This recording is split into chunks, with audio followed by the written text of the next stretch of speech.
time today, and I was inspired by a video that I saw from Simon of the Hermit's Cave. I really love Simon's channel. I've been watching for a long time, and I don't say much. That's just how sort of my tarot life on YouTube. I watch very few channels, and I'm starting to learn about more. But Simon's always been one of my go-tos when I want, to see some opinions on a new deck, or just in general. I just really enjoy his perspectives and the way he goes about things. And so he did a video a couple weeks ago called All About Tarot for 2022, and he offered it as a chance to do a video response. So I think they call them VRs, and I've watched one of them, and I thought, after I was watching one of them, I thought, I'm not going to watch any more until I've decided and if I'm going to do one or not, and then record it, because I don't want to be influenced at all. I want this to be authentic and just goofy from me, because I've never done a video response. So Simon, if you do end up watching this is my first ever, and I'm a little nervous, so who knows. But anyways, a video response seems like the right thing to do, because I was just really taken with Simon's video. And while I was watching it, when he was done talking about each question that he proposed, or each sort of topic he proposed, I was thinking about my own experiences, and I just thought I would make this video. And it's also maybe a little bit more in-depth way to introduce myself as someone who really wants to converse about tarot on YouTube. So yeah, so anyways, the first question that Simon talked about was what your first tarot deck was and how you came about it, right? How you encountered it. And so my first deck was when I was, and I honestly don't remember if I was like 13 or 14 years old. And I'm trying to remember, I don't even really remember who gave it to me, to be honest with you. But it's sort of goofy, you guys. We had this, small group of girls. I wasn't a real popular kid, and I didn't have a lot of friends, but I had a small group of friends that were in my neighborhood, and we would get together, and I don't even remember the girl's name, but she had like a camper parked to the side of their house, and we would go in there, and I remember listening to Led Zeppelin in there.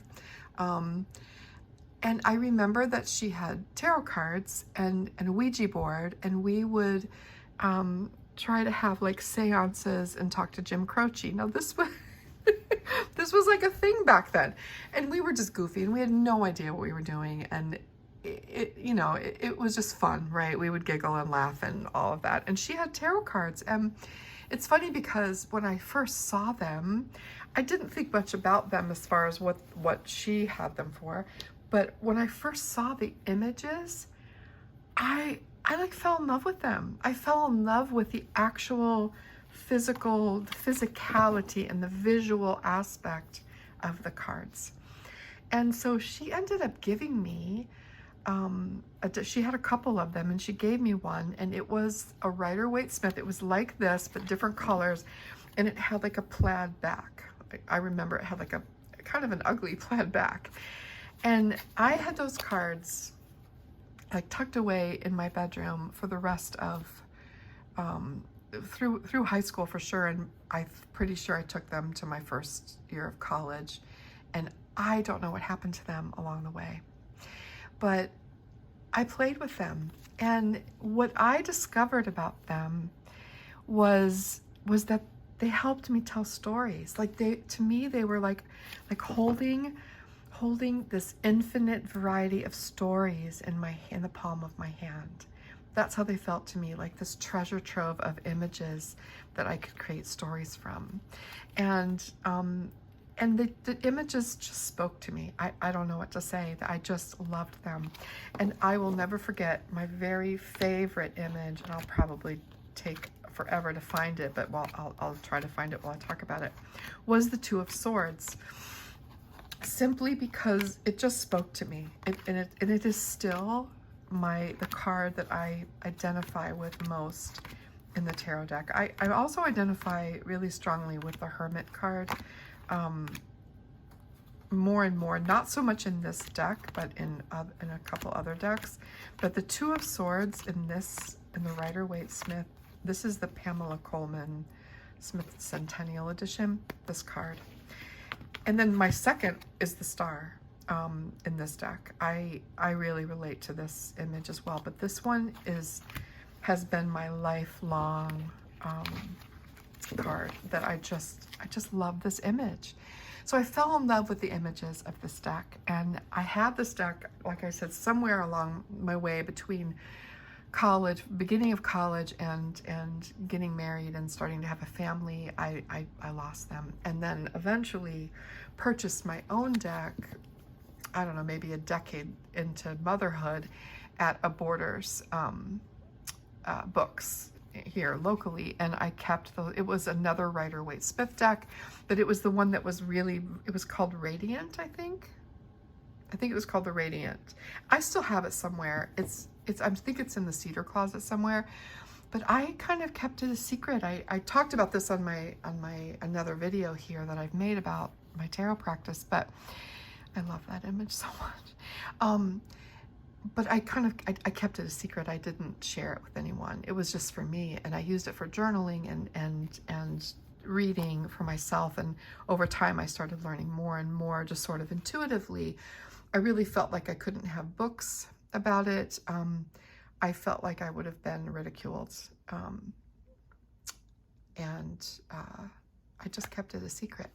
So once I became a single woman in my 40s, I pulled that deck out on my desk and I started buying tarot books, and I started reading them all. The first one I read, I believe, was Rachel Pollack.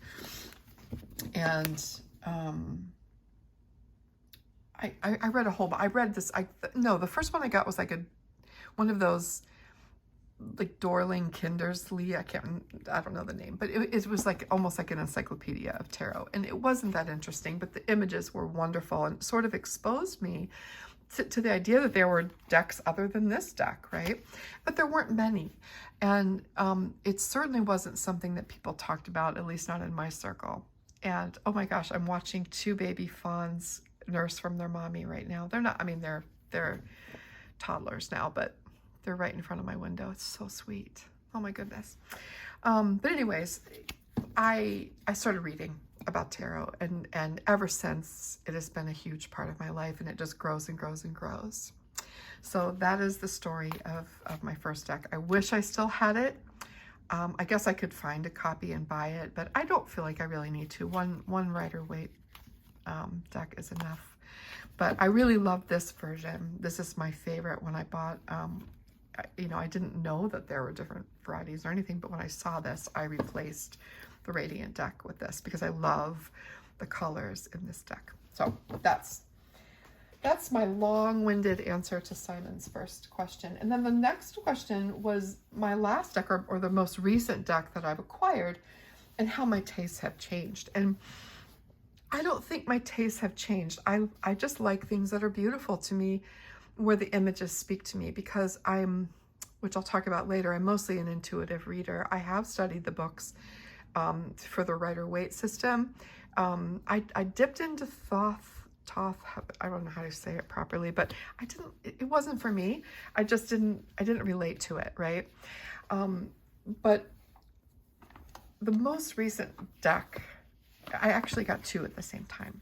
And this is because I was exposed to the Tarot de Marseille by Kasia on Tarot Map.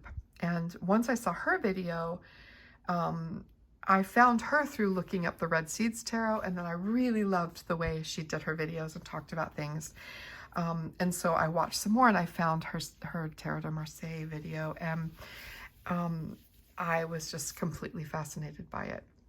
And then, yeah, so I just was fascinated by it. And it's funny because I was aware of it, I think, but I didn't really appreciate it at first because number one, the colors. I am not a primary color person, as you saw with my favorite Rider-Waite Smith deck. I'm a soft, sort of muted color person. And so it's simply because of color is the main reason I wasn't interested in this deck. And the other reason was that it was a pip deck. And I am not familiar with pip decks. I've never read from them before. I've got the Wild Unknown, but I think there's a little more, I don't know. To be honest with you, yeah, I don't read with pip decks really. So I saw Kaja's video and I was just fascinated by it. And I started exploring more. I watched Simon's videos. I looked and looked and looked and watched everything I could in my late night YouTube sessions when I can't sleep.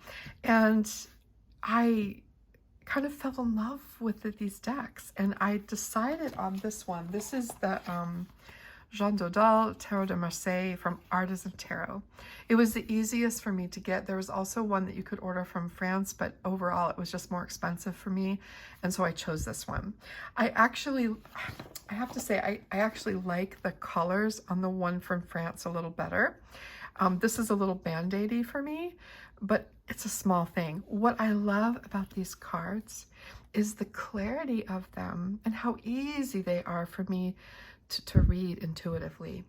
And I won't say it's easy because I'm still, a novice, and I'll be learning for a long while, I'm sure. But there's just something about the faces and the gestures and the body postures and the way the cards connect with each other. So the way that the colors are all the same throughout it helps me transform from one card into the next and place them in all of these different environments and worlds.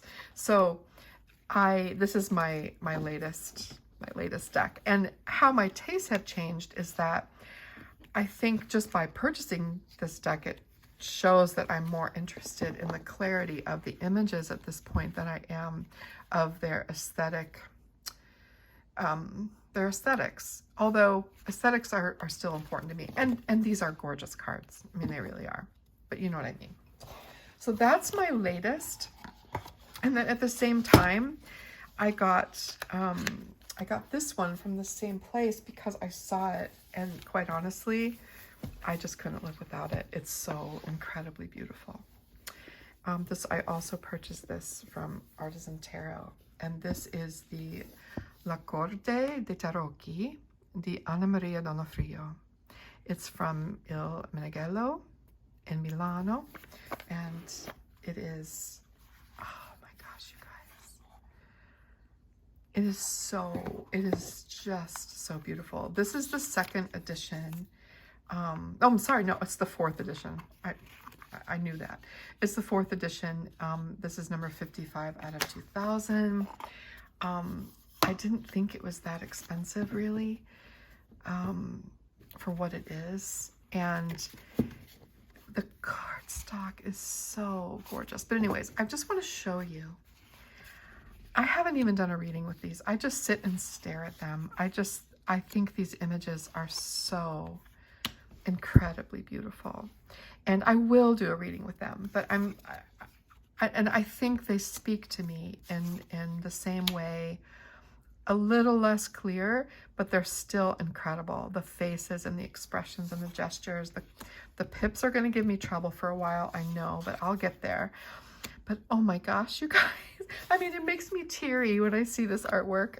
I love them so much. I get so excited about the artwork. Tarot is art to me. It's like holding a gallery in my hands. You know what I mean? It's like holding a deck of art. And I think of the cards that way so often. Look at the Tower.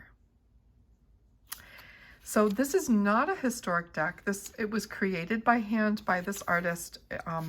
It's not a copy of a historic deck. But it feels old, and I love the size, and I love the paper, and I love how they sound when I put the paper down. Look at the devil. That's such a great devil card. Anyways, so those are my latest two. This video will last forever. And I will do videos on each of these decks eventually. I plan on it because they're just too beautiful not to share and get excited about. So those are my two most recent, and my taste hasn't really changed. I just go for what I love and what is beautiful to me. And I'd say, if anything, the clarity of the images and how I can read them intuitively means the most to me at this point. But it still has to be aesthetically pleasing to me. So, because tarot is art to me. It is art. Okay. So that's the first two questions. Now, the next one is why tarot? And I'll tell you why. For me, tarot is about learning to see. It's the same, I've talked about this in my other video. It is the same exact thing to me as drawing is. I'm a mark maker. I draw and I teach drawing, and tarot is a way for me to learn how to be present in reality and to work through things with a presence. And the cards reveal things to me that I might miss otherwise, and they teach me to pay closer attention. And the other why is very simple. I just freaking love it. I just love it. I love holding a deck of cards. I love holding this little treasure trove of images that can take me to all these different places in my imagination, can help me with storytelling, can help me talk to myself in a richer way and have conversations. They become like treasured companions, right? The decks that you really fall in love with and use, and that you really connect to. So yeah, tarot, because I love it, and because it teaches me how to pay attention. That's why. Tarot pet peeves, I only have one, and that's cardstock, and that's boring because everybody says that, but it can ruin an otherwise beautiful deck for me. This is one of my best examples. I have small hands, so part of that is just user error. I'm terrible at shuffling. I've got nerve damage in my hands. It's just hard for me to shuffle in general, and I've got little tips that I've come across along the way on how to help me shuffle a deck when it's brand new. But for instance, this card, they feel so nice. They are so gorgeous. This is the Luminous Void by Laura Zussman. I love her decks. I love her art. I love everything about these cards, except that they are so big and hard to shuffle, and they stick together sometimes. Like if I try to shuffle like this, they just cling together with static cling. Individually, like handling them and looking at them, they are exquisite. They feel so nice. I'm not an expert on cardstock, so I don't know what kind of cardstock this is, but it feels delightful until you try to shuffle it. And I know that Laura addressed this because I think people were complaining about the difficulty of this deck, so she came out with a smaller one. And I don't need the smaller one. I mean, I've learned how to deal with decks like this. The other one that gives me a lot of trouble is like the Moonchild Tarot. Those cards stick together, right? I've got several actually, and I don't know what that is. But they stick together when I shuffle them, and they're just difficult for me. So I really like the size of this deck or smaller is ideal for me. Just the regular Rider-Waite size. Even that can be a little bit big for my hands, but that's such a great deck. The linen finish. Also this Artisan Tarot Dodal deck, the linen finish is just so easy. But you see, they clump together. I don't know.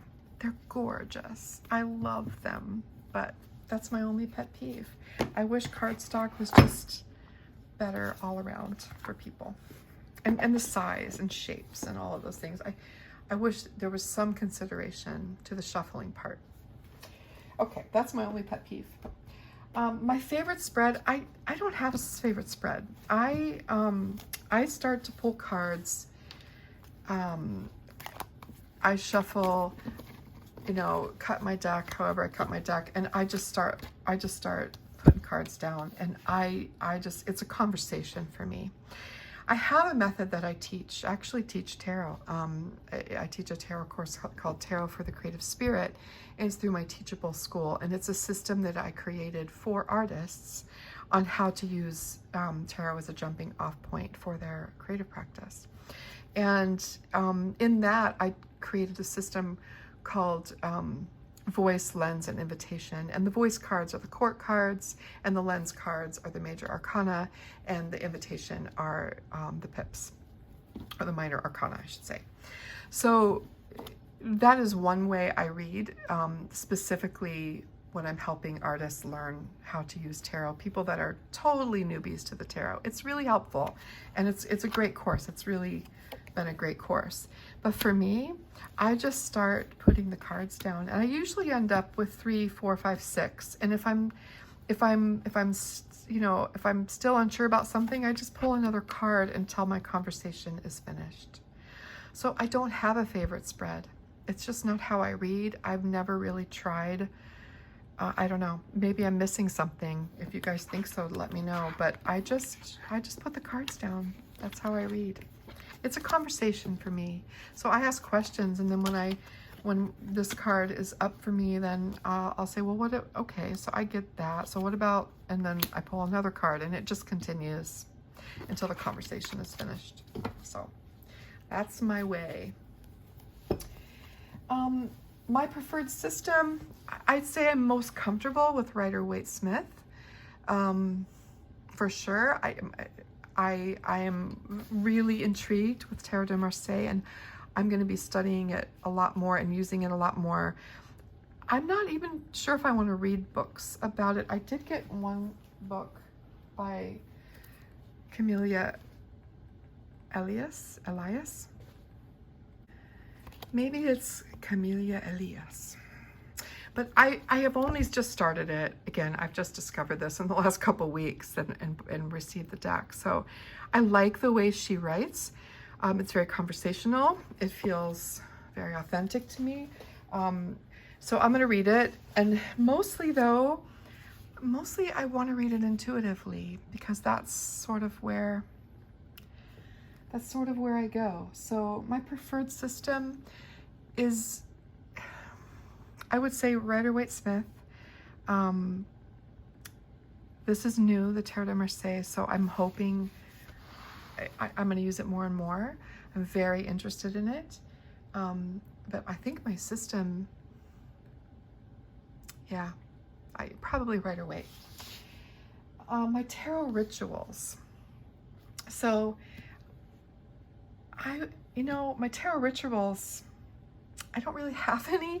The only thing I can think of is when I get a deck, I shuffle in my own way, because usually it's just too hard for me. I'm terrible at shuffling because my hands just can't do it. So what I do is I get a space, and I take the cards, and I start to just put them out like this, and then randomly I do about 10, and I just randomly mix them up, and then I randomly put them back together, and then I cut the deck, and then I do it again until I feel like they're mixed up enough. And then when I shuffle, I'm basically just pushing them through my hands like this each time, and I just do that until I feel ready to pull the cards. Sometimes I focus my attention and just try to center myself while I'm doing this in my hands, and I breathe in, and I imagine roots going into the ground, and then pulling up this beautiful light and pulling it through my body and coming out the top of my head, and then going back into the ground. So I just sort of ground myself, I'm a person who can fly around the room a lot, and so I just like to ground myself. And it's just that would be one of my rituals every time before I read when I'm doing a reading that's a conversation. But when I get a new deck, I also start out by talking to the deck and asking it questions. And I have similar questions that I ask them all, and I sort of shuffle and then I ask. The first question is always, if you were going to describe yourself to me with one card, what would it be today? And then I'll pull the card and the deck will tell me, and then that starts my conversation. And I think of it as almost interviewing my deck, my new deck, and see how we get along with each other, and see what I see how easy it is for me to connect. And sometimes I have to do that a few times, and use the deck many times before I make a connection.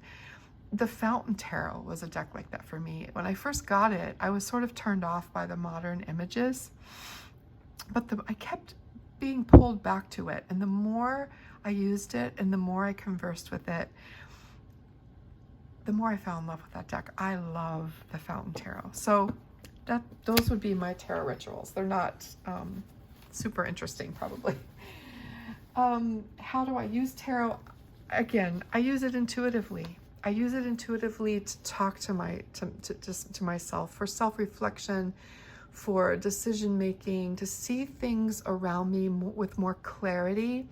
The images, for me, the images spark things in me, and they help me to process and to think through things. They help me to create. I use the tarot to create art lessons sometimes. I have used the tarot to help me. I also write, and so I've used the tarot to open up some new pathways in my writing. I use it every day. It is a huge part of my life. Significator card. Again, I would say the Two of Swords. I don't think of it that way. I don't keep it out of the deck. I don't really have one, is the honest answer. But if I would say that I would relate to one card in the tarot, it would be the Two of Swords. And maybe I should tell you why. Some of it's personal, but and especially the one in the Rider-Waite deck. And I'll be honest, if I don't connect to the Two of Swords in a deck, I won't buy the deck. I always look for that card if I can find it. If I don't connect to it, it's not a deck for me. So, of course, watch, it'll be the last card. And yeah, here it is. Okay. So this card for me, it is me. It is me sitting under my Cancer moon, on the shores of my Scorpio ascendant, with my feet on the earth with my Taurus sun. And it is me with my hands crossed in front of my heart space to protect myself. It is a card for me about protection and about boundaries. When you are someone who has had your heart broken in a devastating way, I think this card appeals to you, maybe even just intuitively, and you don't know why. But it also reminds me that everything I need is within me. And I just have to shut out the outside noise, and I'll find it. It's a card very much about intuition, about inner knowing, and also about protecting myself. But not completely closing myself off, right? So the legs are a little bit open. The center of the body is open, right? The top of the head is open. So that would be my significator card if I had one. The most expensive deck, I don't really have any outrageously expensive decks. They're all about the same for decks from Kickstarter or massive, they're all about the same. But the one I paid the most for is the Red Seeds Tarot that I just received. And not because the deck was expensive, but because the shipping was expensive. The shipping was incredible. The shipping was almost as much as the deck. I mean, half of what it was a lot. So the artist is based in England. I don't begrudge her at all. It was packed so beautifully. It came with all of these beautiful things. I mean, it was a package that was exquisite to open. And I'm going to do a video just on this deck and show everything that came with it.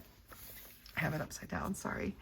So this was the most expensive deck that I have. And I'm not going to talk too much about it right now because I already know this is like a lifetime deck for me. It hits all the spots. It hits all the spots, you guys. It is so incredible. The guidebook, I've been just dipping into it at night a little bit before I even go through the cards. And it is just amazing. But I'm going to do a video on this all on its own. So that is definitely the most expensive deck that I have, and just because of the shipping. My unicorn deck, the Spirit Keepers Tarot. Every time it comes into my awareness, I'm too late. And I'm not the kind of person who sets my clock, for shop updates or things like that. I just, if it's the right timing, it will happen.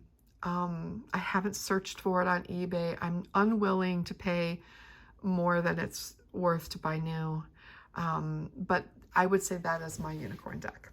To me, I don't know, there's something really special about the visual appeal of that deck to me.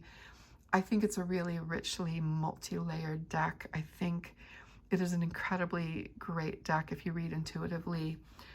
So yeah, that's my unicorn deck. And maybe someday, you never know. I'm now following Benabel on Instagram, and so I'm hoping that will alert me more if I pay attention, right? So the next time she comes out with one. The most important lesson that tarot has taught me is to pay attention. It's just like drawing. When I started drawing however many years ago now, 2013, I learned to draw from John Ruskin.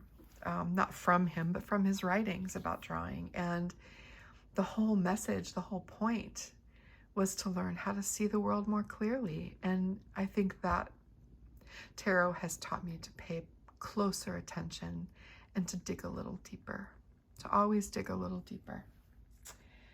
And then the last thing that Simon asked was a tarot dinner party. First of all, I don't like dinner parties. I am not a dinner party person at all. I would avoid them pretty much any time unless it's my family or a couple really close friends. But it is an intriguing question, and I loved his answers. I think having dinner with Pamela Coleman Smith would be wonderful, but I don't think that's... I honestly don't have a good answer for this. I think,